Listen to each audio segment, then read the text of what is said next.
Good afternoon, and thank you for joining the webinar. Trust everyone can hear okay. Thank you very much for your time and appreciate everyone who's come along to join us this afternoon.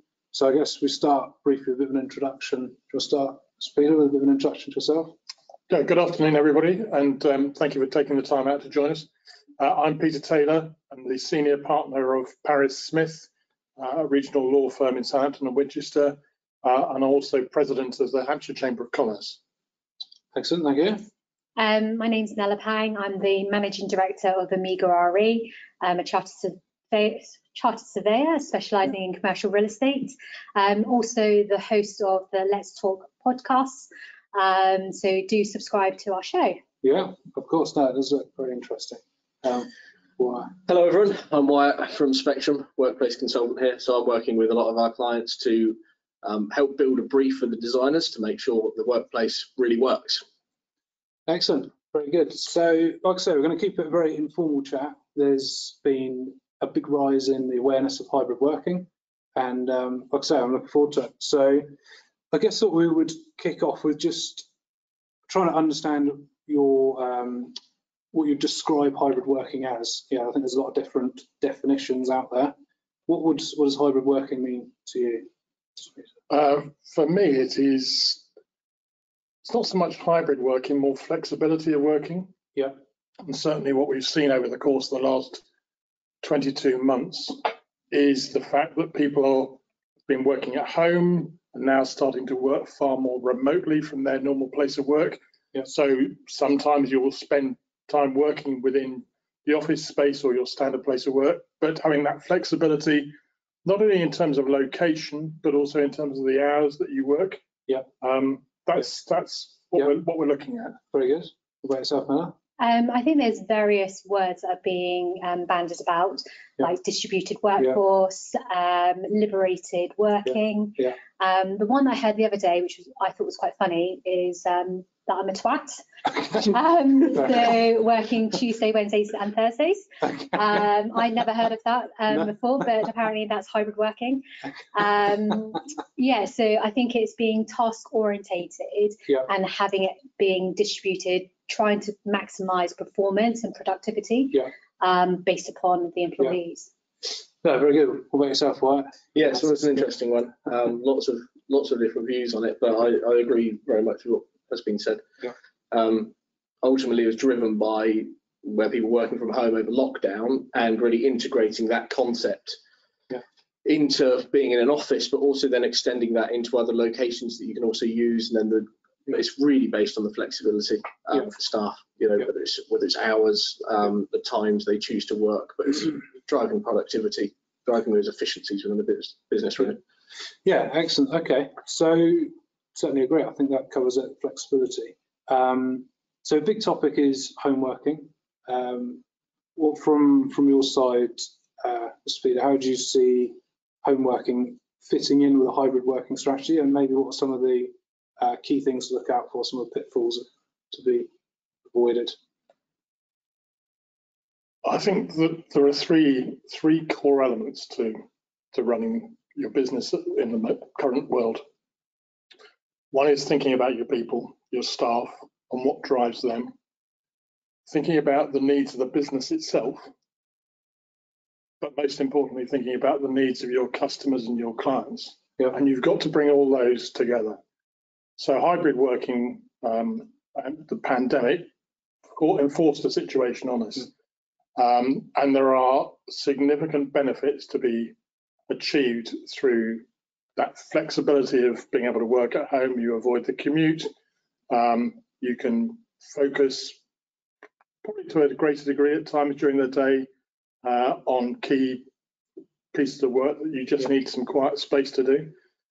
You've got the flexibility to work at different hours, but there are some elements that are missing. And in terms of, I'm sure we'll get on to the point around learning and development and maintaining the culture of the business. That's hugely important. Now, probably more so than ever. And for me, communication is a key piece to making sure that glue is there. Communication verbally, but also using technology. but always thinking of what is your client's journey? What do they want? What's the purpose of the business? What are you trying to achieve as a business? And profit is an outcome of getting everything else right in my book. Yeah. So there's got to be a real sense of purpose, and we're hearing lots of people on social networks talking about purpose. But importantly, understand what drives your employees, your staff. What do they want? Where do they want to be doing their work? Where can they be most effective to enable them to be the best versions of themselves, and ultimately the business be the best version of itself? Yeah, very good.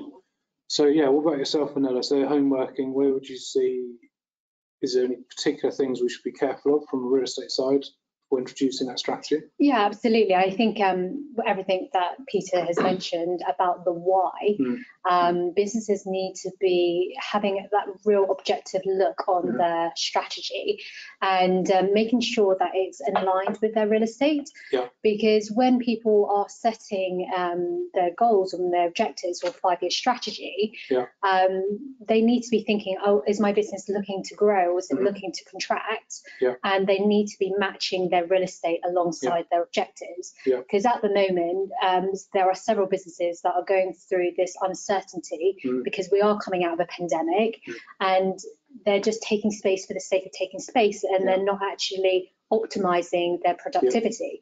So I think when you're looking at real estate, you've got to think actually there is something different. We need to operate much more from a different perspective and how can we cut costs? So those are definitely the key points. No, certainly. No, I think that's definitely good points. So we worked on a selection of projects recently. What have you seen in terms of, as I say, home working specifically? Any issues you've seen where people have introduced that or things to consider? Well, it's a big challenge for a lot of businesses. Let's face it, hybrid working is a bit of a buzzword at the moment, and a lot of people are going for it. My biggest thing for when I'm talking to clients is you've got to understand why you're doing it, and it's got to be aligned all the way through.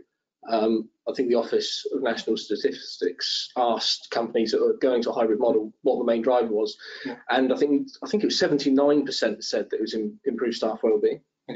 I think that's obviously important. I mean, there's lots of drivers. Obviously, you can save costs on real estate if you don't need so much space. There are those benefits, but really it's defining the why of why you're going to that. Second is you've got to be on a trust-based arrangement with all of your staff. You can't micromanage in the same way as you can when you've got them sat around in an office. And these are all things we need to understand. It's got to be driving productivity of the business. So it's about creating spaces and arrangements and policies that go along with that model that are actually going to drive productivity within your business. And that's a challenge. You can't just jump into it without doing a bit of legwork before. Really. No, I think that's a really, really good point in terms of that trust piece, because how many times in the past have we said so-and-so's going to be working from home today, and actually you thought, rightly or wrongly, that actually they may just be wanting to have an extra day off. Now working from home has a very different connotation to it, and you're right in terms of empowering people and trusting people to deliver the outcomes.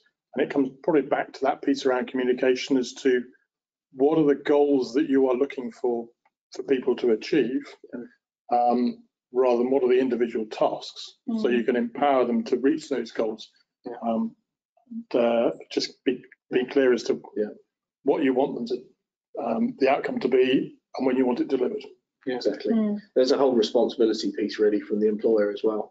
If we done the due diligence to work out is a home working environment or an alternative environment other than the office actually going to be suitable for those members of staff. Not everybody has the privilege of an office that they can use, which is separated from their home life environment. And if they don't have that, that can lead to burnout. Where people can't, the lines start to blur between home and work.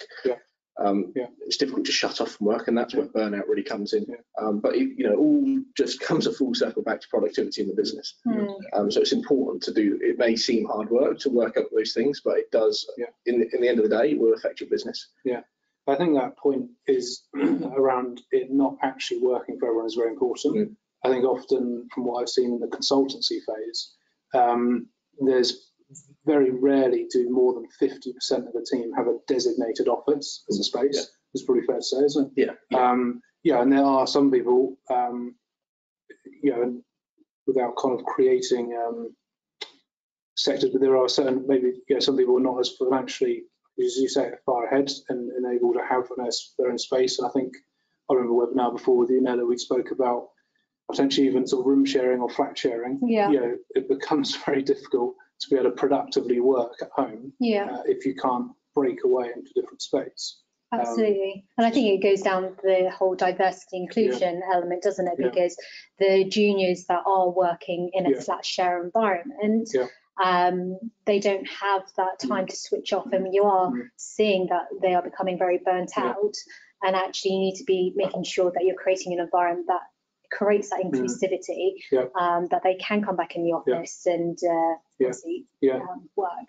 No, I think that's good. I think I guess the main message is that home working definitely has a lot of benefits. If nothing else, environmentally, people off the roads a bit more. But there needs to be the due diligence kind of done to ensure it can work. Yeah, it's that balancing act, isn't it? Absolutely. And so that leads on nice, I guess, to another point around leadership. It'd be good to get some more insights from Speed in terms of leadership, the hybrid strategy, particularly from maintaining a culture. Obviously, there's a lot of other areas within leadership, but I was thinking you have some thoughts on that. Yes, of course. So if I take you back to March 2020, and Boris issued his announcement, my journey through the pandemic actually started a week before that, because I was clinically extremely vulnerable. Not that I knew it at the time, but I've heard about it on the news on Radio 4 one Sunday morning. I can pinpoint exactly where I was when I heard it. And I knew that because my immune system was compromised, having had this kidney transplant back in 2004, I was receiving a message: you need to be prepared to shield, whatever shielding meant, for at least 12 weeks. And that was me being locked away. Then roll forward a week and Boris issues his announcement. And I immediately thought, I've got 260 people within Paris Smith who will just be wondering what is going on. So communication, and I think I've communicated more than I'd ever done before with the whole team, because through communication you can ensure that people feel inclusive and still part of one team, despite the fact we had effectively 260 remote offices. But ensuring that everybody is still focused in the same direction in terms of that sense of purpose that we touched on before, understands what the vision is for the firm and understands what their role is. That is really, really key to me. Being authentic in leadership and being prepared to show vulnerability. So I would do a weekly video, and at times I found the pandemic really, really personally tough. And I didn't shy away from telling people that I was finding it tough. Because if a leader is prepared to put his hands up and say, I'm finding it really difficult, then people throughout the organisation have a sense of permission that they can do likewise. And we'll touch on, well, Wyatt's already touched on the mental health piece. We will touch on it probably more. But just having that culture in which people can say, do you know what, I need help. So being inclusive and supportive in a hybrid working model is massively important. No, very interesting. What have you seen, Nella, in terms of, let's say, maintaining that from a leadership element? You've seen? Yeah, so I've always been very interested in terms of how to lead a team. Obviously, coming from a corporate background, leading the agency team for JLL prior to setting up Amiga RE. One of the key things that I've learned is about everyone is different. Yeah. So whether I really love the insights, whether you're a red, a blue, or green, Yeah. and a blue, and analysing your workforce or your team essentially, because ultimately, if you're an introvert or an extrovert, you have to adapt your leadership style, and that comes down to how do you create space within real estate as well. And hybrid is not for everybody, and it's understanding who your employees are, that you can actually bring them into work, or you know that you need to check in on them more often than others. And we were just speaking about it earlier in terms of those that are the bravest with that come across as really bold and an extrovert. Actually, those are the ones that probably are going through something at home, and they are portraying something completely different to the rest of the world. And it's from a leadership, it's actually understanding who you're working with. No, certainly. And I guess that's where, from what I've observed, and just even with us, as a smaller company, you pick up a lot visually by seeing people, don't you, when you're there each day. So when that's taken away, I think it's important that there are processes in place to maintain that communication, and that you're regularly catching up, like you say, where people are spending a lot more time at home, and potentially putting a bit of a brave face on when they do come in. It's certainly some very good points there. What about Wyatt? What have you seen in terms of working with organisations? I mean, I can only really speak from what I've seen in many different businesses I've been working with. And I've seen some places where it's worked well and some where it's actually been quite disastrous. Just picking up on what you said, Peter, earlier on the communication, that is really, really important. There's one business that I was working with, and they didn't have regular communications with the team. So they're all remote working. There's a few in the office, but what we found is there's a massive amount of disengagement coming in, and actually people didn't want to be together anymore, which was not really good culture for the business. We need that togetherness. But then on the other hand, I've seen other businesses that, when the pandemic struck and everyone had to work from home, they put in place a daily meeting, or a bi-daily, or however that works, so all the team connect, all the departments to connect together, and that's really kept the teams engaged and people living the values of the company. And I think that's really important, and that will continue with hybrid working going forward. It's not maybe a couple of days in the office a week might not quite be enough just to keep that level of momentum with your staff. No, I think communication is certainly a point, and I think very interesting what Peter referred to in terms of authenticity. I think you say people need to be able to trust the leader of the business, don't they? They need to be able to connect with them. I think it's, for me, it was ensuring that people felt safe and secure. When the pandemic struck, and even now, because when you are looking for people to be performing at their best, they will only perform at their best if they feel that sense of safety and security, which then produces oxytocin, which then builds trust. So people, if they trust the leader, and the leader is being really consistent in maintaining the values of the business and having that sense of direction, and at times I didn't know which direction the government was going to turn, but as long as you're open about that and say, I'm trying my best, I haven't got all the answers, but as soon as I have, I'll come back to you. That makes a significant difference, and it builds up an enormous amount of goodwill within an organisation. And I was blessed to be surrounded by people who really had a strong sense of engagement with the firm. We did a survey about the return to the office, and we got 95% response rate, and I think the 5% was some partners who thought it didn't apply to them. So there's that interest within the business and the direction that we were going. It was really reassuring. I think the lack of communication is what brings in doubt, isn't it?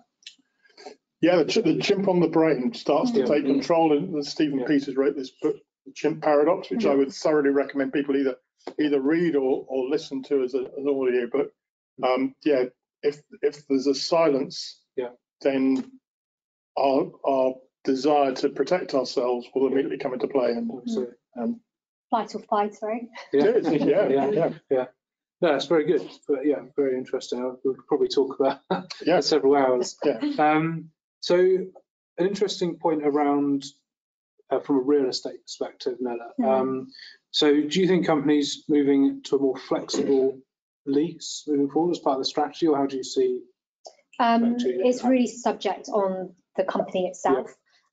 Because you've got several corporates, depending on where they're located, if they are exercising the exodus out of London, for example, and looking to set up on the South Coast, then you'll see that they'll have satellite or smaller offerings.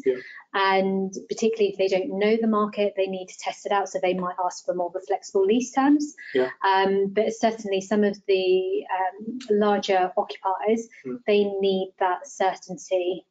So when they're writing their business plans, they feel quite comfortable on their growth patterns. So they are willing to still commit to a 10-year lease with a 5-year break option. But what's really been interesting is the expansion of co-working space and serviced offices. We've obviously seen a massive growth of companies that have set up during the pandemic and have gone out on their own, creating niche practices. So having these co-working and service facilities have been fantastic because they're able to share space, get out of their homes, whether it's they're working in the bedroom or the kitchen, and actually collaborate with other businesses. And that's been phenomenal.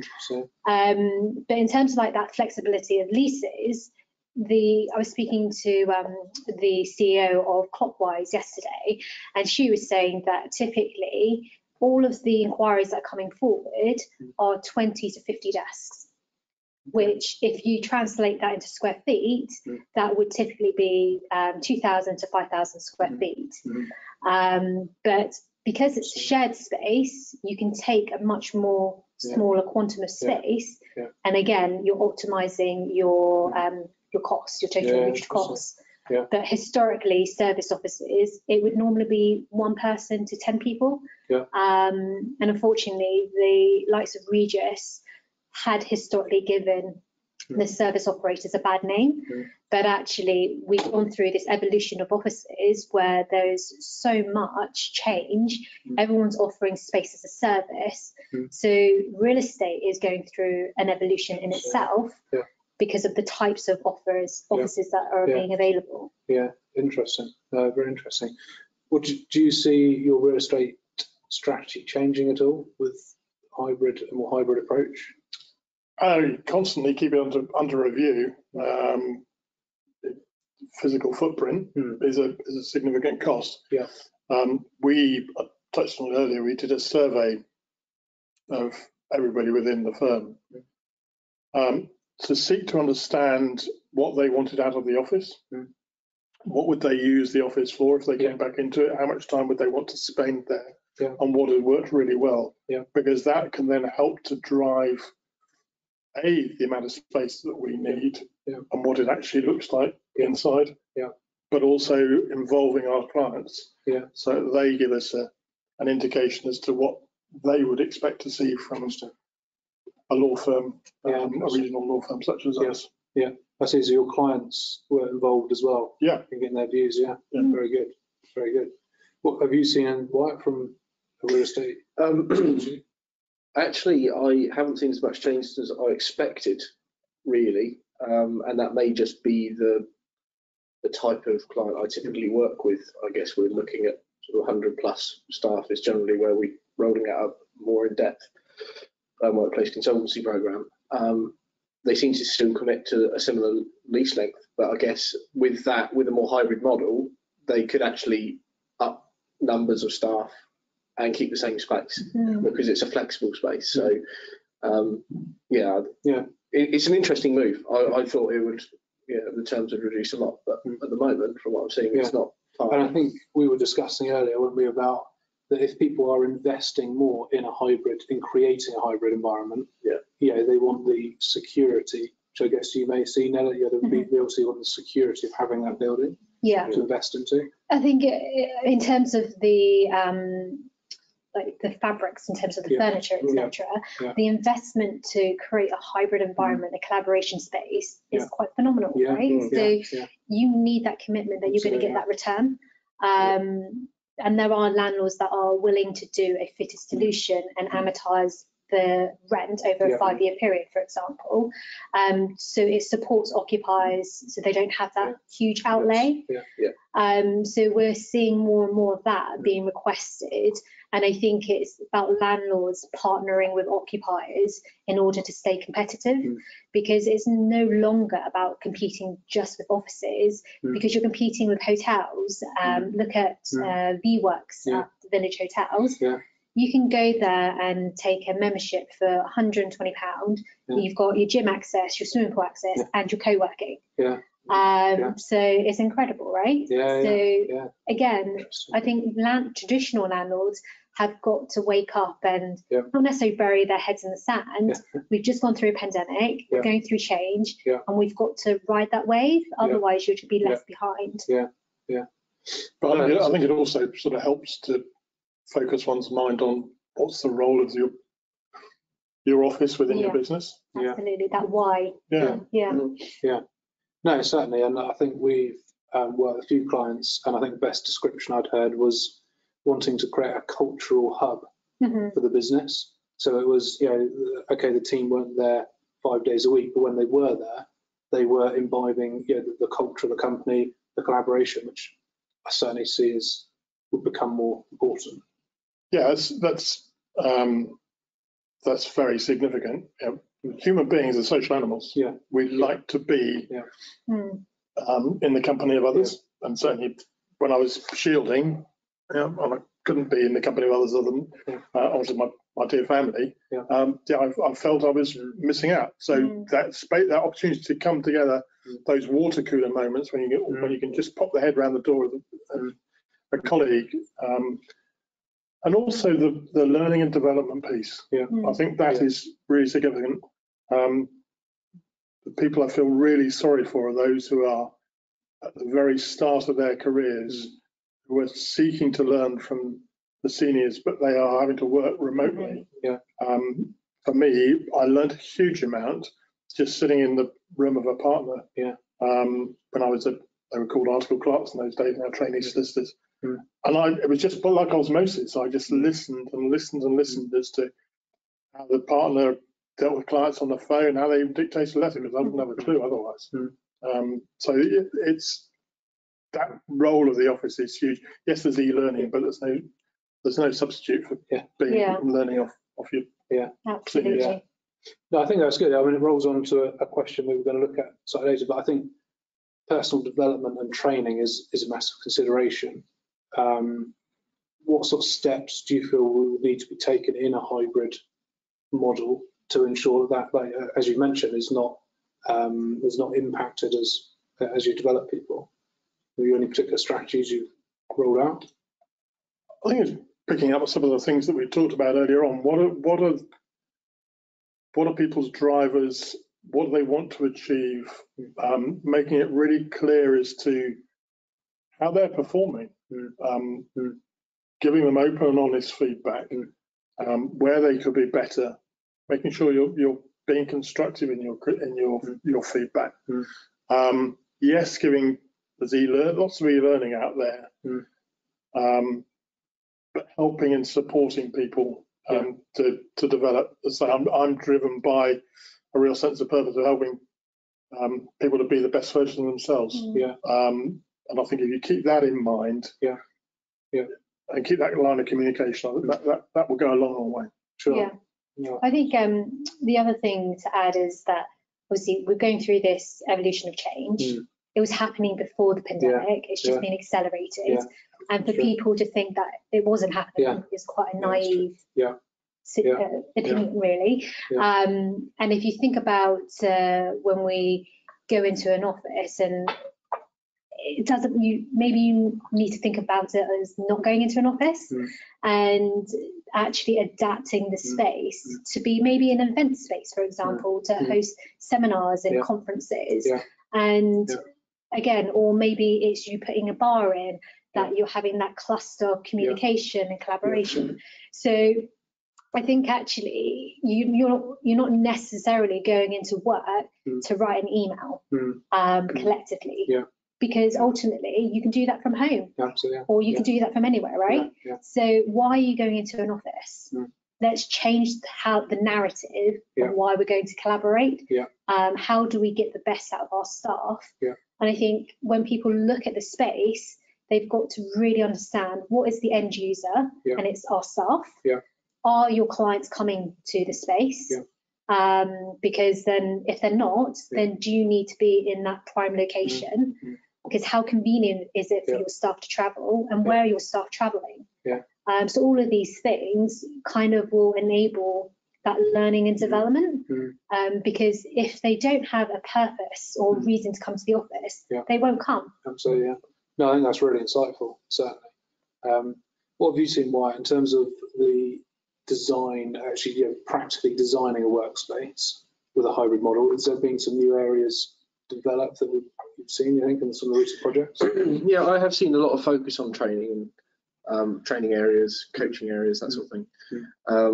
But I think what's most interesting is what we've seen in the workplace consultancy surveys and things we've done with clients is we always put a survey out to all staff. And then actually one of the questions we ask is how long they've been with the company.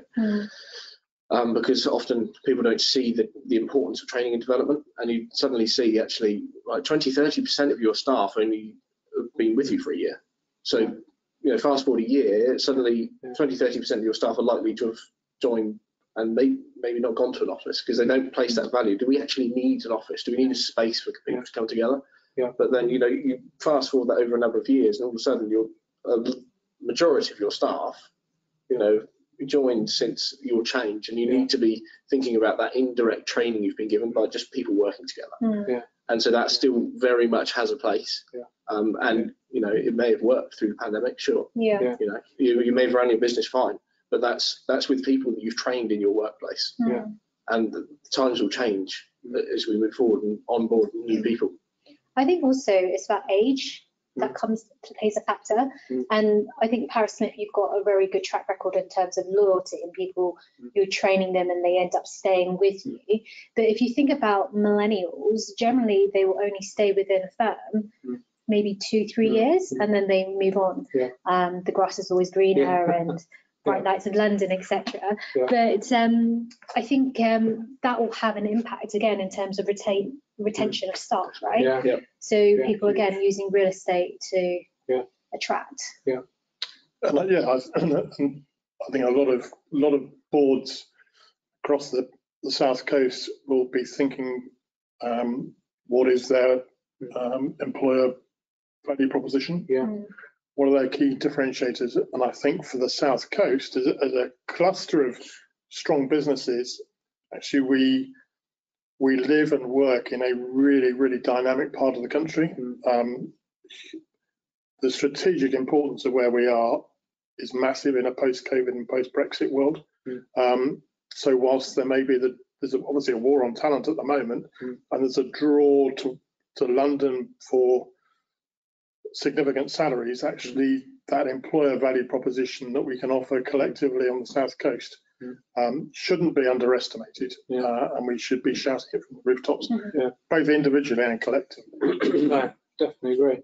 So I think it'd be good just to touch on another big subject, which I know we've touched on a couple of times, but around diversity and inclusion. I think it's become, it is a very important topic. It's not, it's not just become one, it is a very important one.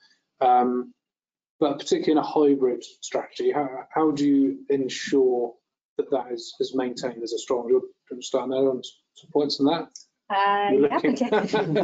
The diversity in the room. Of course. Obviously, it's something that I feel very passionate about. I guess if we rewind that, I had my first child in 2019, and then the whole pandemic hit, and basically my JAL out at the time said to me, I can go work in London. And I was thinking, well, actually, I don't necessarily want to be commuting up to London with a young child. And I hadn't really appreciated the pandemic lasting for so long. but actually the whole hybrid offering and flexibility, I'm generally in the office. I work much more productively, so I'm pretty much maybe 4 or 5 days a week. Okay. Yeah. Just because that's how I am. But actually being able to collect my son at 4:30 from nursery, doing my mother duties and dinner, bedtime, etc., I can then continue working in the evening. And Peter will know because I do send some really early morning messages. I felt loved. Yeah. But again, because technology has enabled you to be much more flexible, it's not that prescriptive 9 to 5, is it, anymore? And I think diversity is really important because not all women feel comfortable coming back into a workforce and having to juggle childcare. So I think companies that are trying to attract talent have to offer that flexibility. Because ultimately, if you don't have a diverse advisors or background, you've got one perspective, and that's not what your clients want. No, I agree. I think it's very good. I'm sure it's a very important topic as well, Paris Smith. It is. I endorse everything that Nella says, and we're going back to the point I made earlier on in terms of that war on talent, the attracting and retaining talent. You want to increase your talent pool from which you can select. So in doing that, looking at making sure that you are flexible and attracting people from all walks of life and all circumstances. Social mobility comes into play.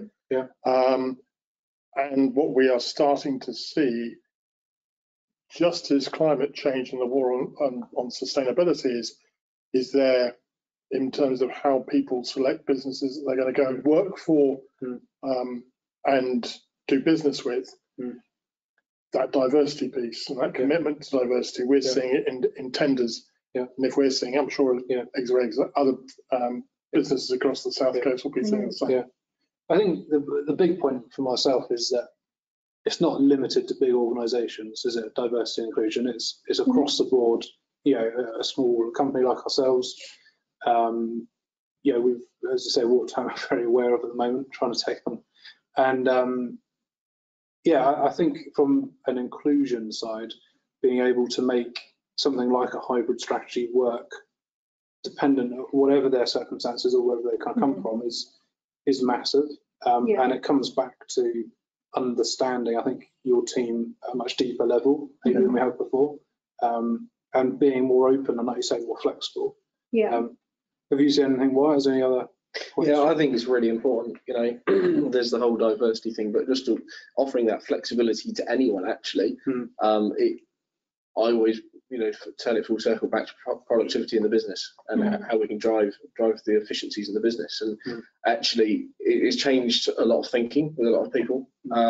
Had clients who, said, so-and-so wants to work from home on Wednesday because such and such is happening, and it'd be more convenient in there.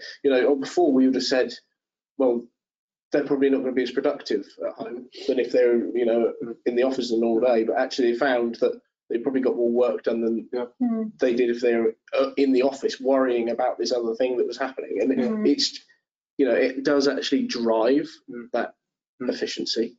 And I think it's been some really positive results where clients have moved to this model. Certainly, when it's done right. And probably traditional companies that certainly wouldn't have considered it pre-pandemic. So I think it has helped. I think it's just basically because we were all thrown in the pandemic at the same time. Men were also sharing the workload, I guess, or house chores and childcare. And I think it just offered a real insight. So I think now leaders that are coming back, they've experienced it. They understand what their wives or their colleagues have been through. And like you say, there's that empathy, isn't there? And actually realization that we're all human. Absolutely, And I think that the expectations of clients are adapting as well, and they will want to be dealing with businesses that are inclusive and diverse in their workforce. Good. Okay. So obviously we're hoping to move on to a live Q&A session soon. So certainly if anyone's got questions, please feel free to drop them into the chat box. Just briefly before we get on to that, final question around supporting the South Coast. How important do you think adopting a hybrid working strategy is going to be for companies on the South Coast? Peter? I think it's part and parcel of creating a thriving business community and an environment in which we can all flourish, and our children, anticipated children, grandchildren and great-grandchildren can live and enjoy and look back on our generation and say, actually, they did the right stuff for the South Coast in showing the lead to maybe to other parts of the country that this is a brilliant place to live and work. We've got the sea, we've got the 2 national parks, we've got huge opportunities, City of Culture bid for Southampton, we've got the Summit Freeport. Throw it all into the mix, as well as really forward-thinking ways of working. It's all to play for. Absolutely. Yeah, I think I can agree more really. Obviously, I'm very pro about highlighting the opportunities on the South Coast and attracting inward investment.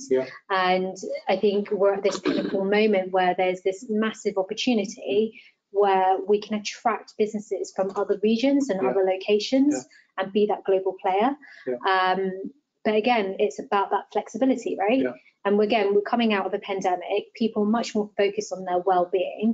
So having the coast and being able to go for walks on the countryside, get out the hustle and bustle, people want that. So offering them a hybrid way of life can only be better for the economy, and it's just the ripple effect, isn't it? But it's worth money, isn't it? In that sense, people are happy to take, from what I've seen, maybe a reduction in pay to have those well-being benefits on the South Coast. But it's all relative, right? Of course. So there was a stat from London where in the last 2 years, 45,000 people have left London and have explored the region for relocation because that's a better way of life. And so there's that opportunity to captivate them. And then if you think about the incredible industries that we have on the South Coast, from tech, life science, all the innovation, defense in aerospace, that's all happening on the South Coast. And most of these are startups or scale-up businesses. And actually, there's a real opportunity. Let's capitalize on what they can offer, give people that great working environment. And then everyone flourishes, like Peter says. No, absolutely. Anything else on that point? I think it's really the South Coast. Many businesses on the South Coast can really offer an absolutely brilliant work-life balance, but with a business that can be really productive and really profitable. And I think that's a massive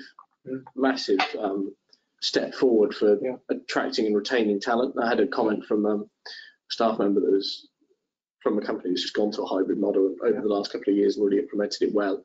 I'd never go and work anywhere else now. This is, and she's just explained, roll back a couple of years, I actually didn't really enjoy my job that much. But she said, now, I'm sticking around. And it was just encouraging, really, just to see how it can affect the staff on the ground in such a positive way. They had that staff, the work-life balance was there, so their home life was not being compromised, but also they're having that fulfillment in their job as well. They're seeing the results of their own efforts in the business, and I thought that was just so powerful. Fantastic. Good. Well, let's have a see some of the questions that have come through.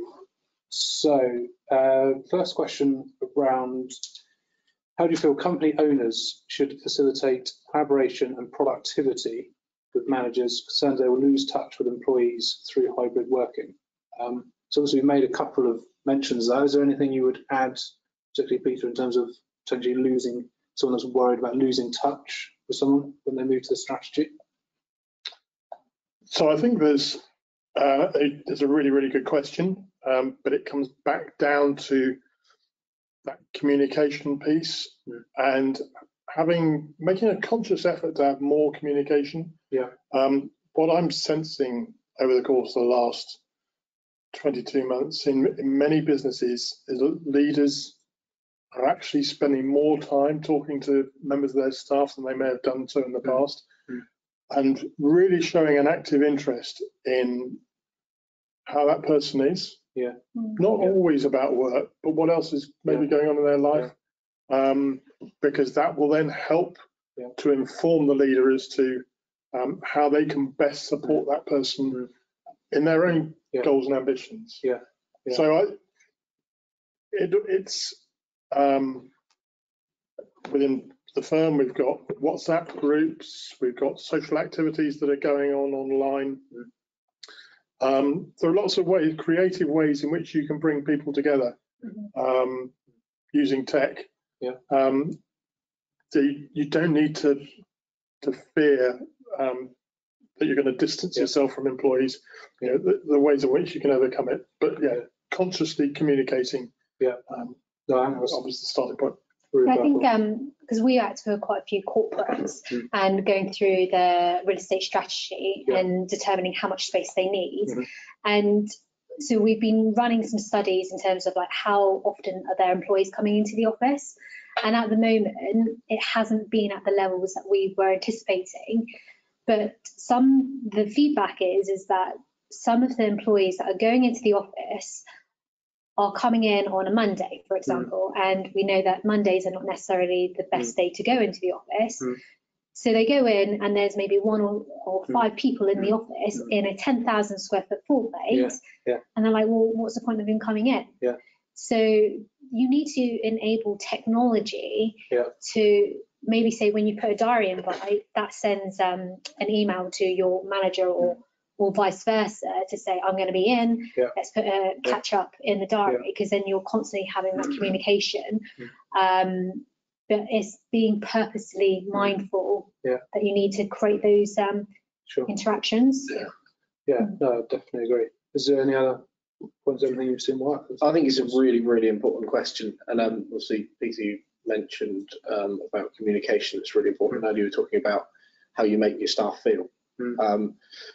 Part of really being in touch with your staff is them being open, and they've got to be comfortable around that and opening up. If we analyse the workplace, obviously they may not be in as often these days, so maybe 2-3 days a week or less, and actually the workplace is going to be a less comfortable place than it was 2-3 years ago when they were here every day and more used to it. The conventions of a formal meeting room with that sort of setup has so many indirect connotations with it, and actually it can create barriers within itself. So from a design point of view, I'd see more unconventional meeting spaces to have those conversations with clients. We've seen a massive rise on a trend we call resi-commercial, which is really bringing in residential design, which is obviously just aligning it with that atmosphere and environment they've got at home and making them feel more comfortable. So we place a lot of importance on that. And that will all just create an environment whereby you can have those conversations to keep in touch with your staff. No, that's really good. I think we always say there's 3 main areas, isn't there, to sort on a hybrid. You've got the management side, which we've touched on, and there's a lot of great points come through. The trusting the employees. The second point is around obviously technology and making sure that works. And Nella touched, like you say, when communicating, when people are in, booking in those rooms, kind of integrating that. And then obviously the office as well. It's got to complement that and probably change. I think it'd be difficult to properly implement a hybrid strategy without some adaptation from the office. It doesn't necessarily need to cost a lot of money, but there's likely to be some sort of change. Could I just add as well, because I've just done a letting to an investment wealth company in Southampton, and they were initially looking for your traditional office. We ended up putting them in clockwise, which is obviously a service office. But when we were advising them, we were saying, okay, well, how many of your staff out of the 16 people that are coming in that you employ, how many are coming in on a daily basis? And he was saying, well, maybe 7. So what we ended up doing is taking a 7 person office dedicated, and then taking the other 7 on a club working membership. Yeah, okay. So they still have access to the space, but they're not utilising it every day. So you're not paying for them to be in every day. So there are different types of offices that are out there that will help company owners actually meet the requirements of what their employees want. They don't feel obligated to come in every day, but they're still being a part of that culture. Yeah, no, that's really interesting.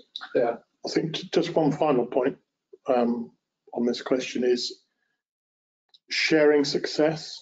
Yeah, so sharing success of the business to, you've got people who are working in a hybrid way, who you're perhaps not seeing as often as you were previously, making sure they're aware of the journey that the business is on, the successes that the business is enjoying, and how they are contributing to that, and making sure that you praise them for their efforts publicly. By video to the whole organisation. I think that's important. No, massively. So I think the biggest change from my observation is actually with managers, and the adaptation is a big, and it is a real topic. I just think we ought to just grab that point that Josh raised just now, because it's something that I see over and over again with clients. There's 3 pillars. So if you've got a pen and paper, just write it down. There's 3 pillars you need to sort if you're going to hybrid. Firstly, management. Secondly, technology, and lastly, environment. You've got to make changes in all 3 of those areas, otherwise you're guaranteed it won't work. We have seen this, you know, where clients do all 3 well, it works. Where they miss off one and think it's not important, it falls back into an old way of working. You've got to get them right. Yeah, no, that's good. Right, so next one's a bit of a longer one. So much communication, costs. Encourage staff to return to the office for a proportion of their time when they've worked at home for Sorry, 2 Josh, years. I can't read it, so have a glass. That's okay. I'll read it. So, having established that communication is key, do you have any advice to offer an organisation wanting to encourage staff to return to the office for a proportion of their time when they have worked at home for 2 years and feel that they are more productive there?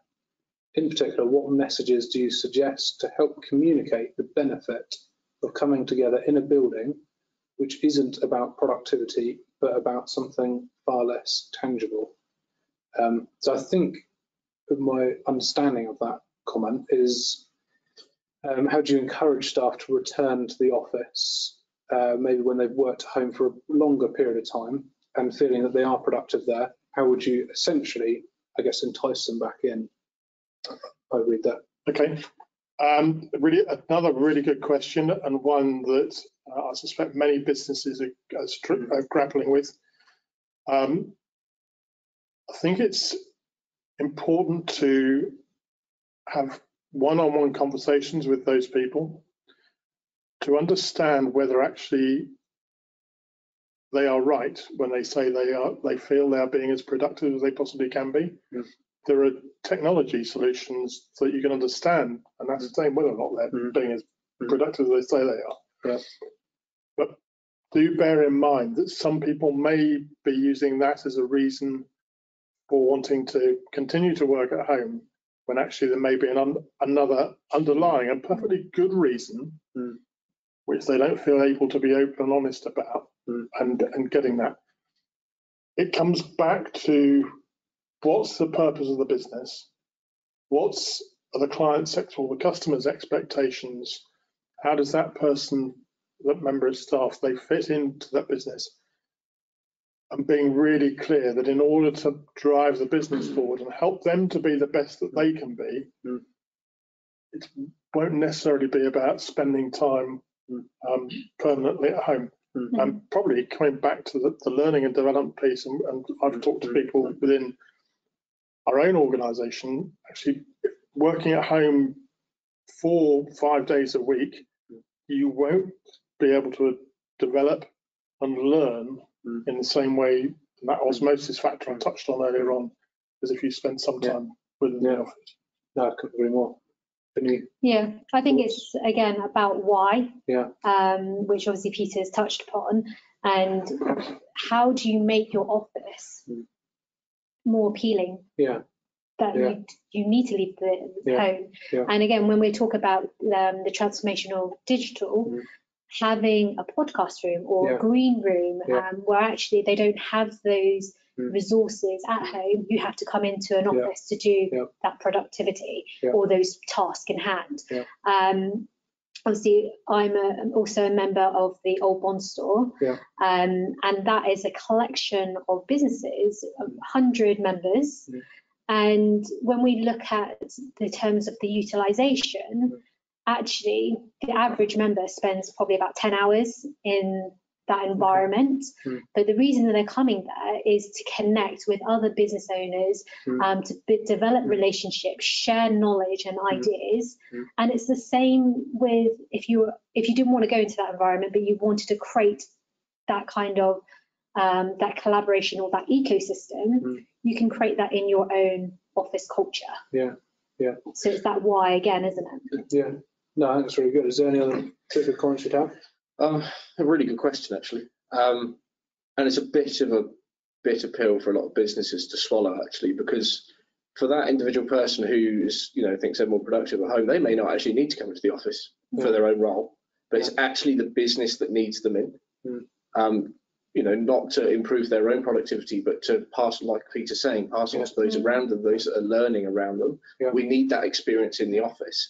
So really, for a successful move forward, you need to create a reason for them to come in. You've got to create that environment, and it's an interesting one. Often running surveys out to find out why people don't want to come in, and just evaluating the workspace. It's very easy to find out there's a key piece of the office that is just missing altogether, and you can get that fixed, and it starts opening the floodgates. People are coming back in again on a more regular basis, and that's where you're getting that learning and development is more workable within the teams.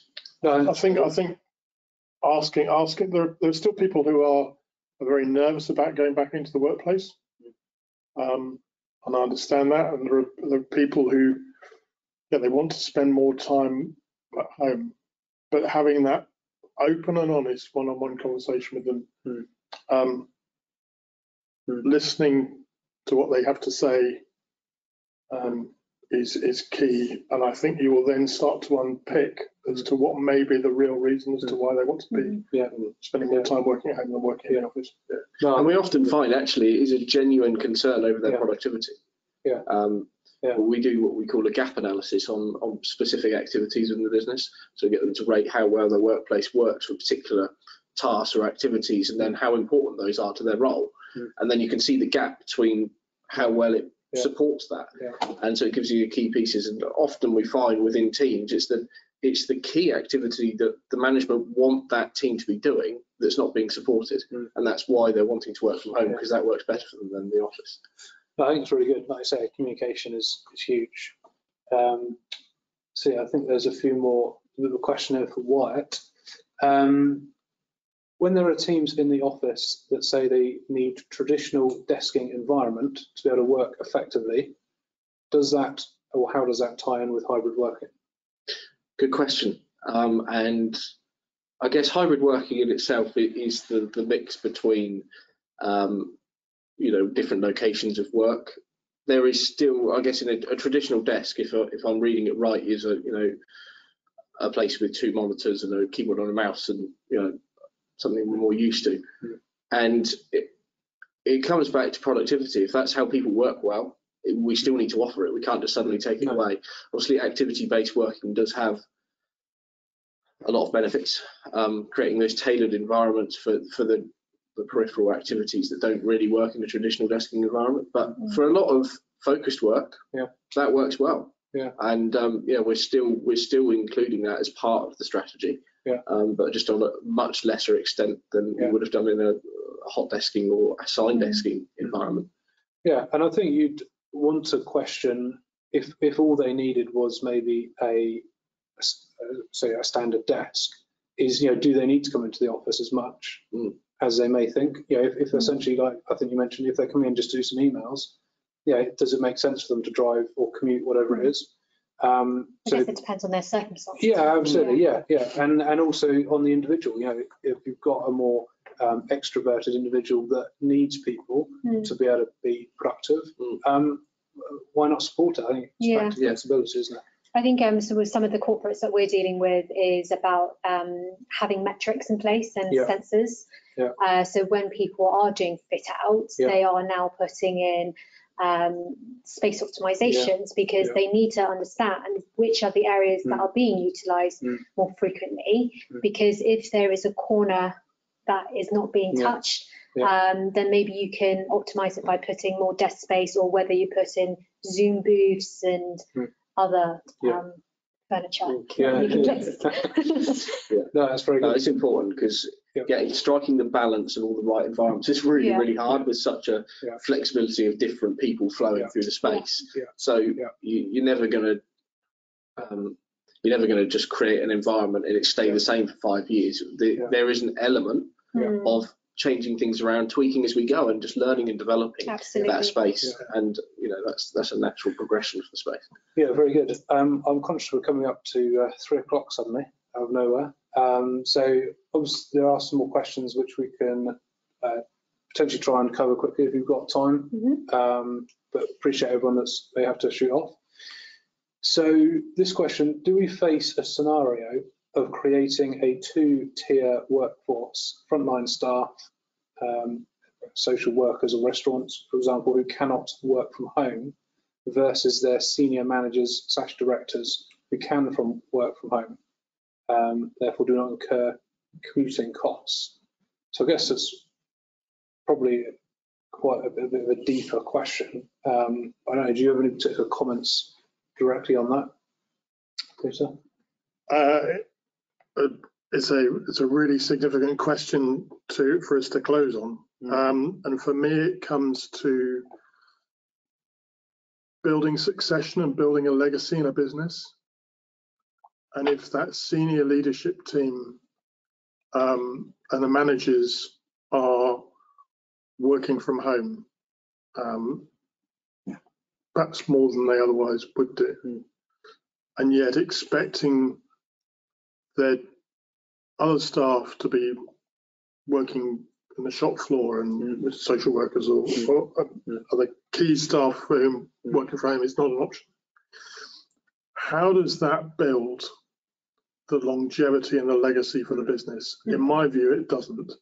So there is a sense of responsibility on the senior leadership team and those managers to turn up and to be present and to help others within an organisation to grow, to be able to take on the mantle that they've got, because we're not going to be leading our businesses forever and a day. We need to build that next generation. And for me, my ultimate goal is to make myself redundant. And why do I say that? Because if I can make myself redundant in my role as a senior partner of Paris Smith, I know my job is done, because the culture will then continue with it and it won't need me around. I don't know how to add. That doesn't matter either. No, I think that. It's all about legacy, right? And supporting the next generation and and the culture. No, like I said, I don't think there's a lot to add. That's very well answered. Is there anything else? No, I couldn't claim to add anything to that. Very good. Well, as I said, we appreciate the questions that come in, and if there are any further, we can try and cover them. Maybe do some sort of LinkedIn live, or we'll make sure we try to get answers. But yeah, really appreciate time. Is there any sort of parting words, Nella? Anything you want to get in touch with yourself? Yeah, absolutely. If you're a business that is growing, consolidating, and just want to have a chat about whether your real estate strategy is aligned with your business objectives, then obviously I'd love to have a conversation with you. And I'm going to give another plug to the Let's Talk South Coast podcast, because it's all about collaborating with the whole of the region and making sure that we're attracting inward investment so that we all thrive. No, it sounds a fantastic podcast. I think last words from yourself? It's been a really good session. For me, my mantra is, it's not what you do, what you say, but it's how you make people feel. And I would always ask you, as business leaders across the South Coast, to think of that. I'm driven by a sense of purpose, and you probably have gathered it. to help my staff, my clients and the communities to thrive and create that legacy. And that's both within the work that I do within Paris Smith, but also my role within the Chamber of Commerce as the president of the Hampshire Chamber of Commerce. But please, anybody who wants to reach out to me, you can find me on LinkedIn or you can find me through Paris Smith. I'm always open for having a chat and learning more. Thank you. Well, any? Again, it's been a brilliant session, so really good insights coming in. I guess from my side, there's a number of things we can help out with, and if you're experiencing rapid growth in your business and you're struggling to keep your space up to speed with that growth, I'll be interested to speak to you again. If there's something not working with the space, people not wanting to come in, again, we can help out. And if you're looking to go for a hybrid model, I just encourage you, think about it, reach out to professionals and have a chat. Let's do it properly. So absolutely, be very, very happy to have a quick chat with any of you if you've got any problems in those areas, and hopefully we can move things forward for you. Yeah, very good. No, as I say, once again, thank you very much, Nella and Peter. Really appreciate your time. And thank you again for your time. Last little shout, we got bored over COVID, tried to write a bit of a book on hybrid working. So a few thoughts in there, which we're more than happy to send out to anyone, or like what it says, talk directly. So thank you. We've got more, hopefully got some more coming in the series, but yeah, look forward to seeing you in the future. Thank you.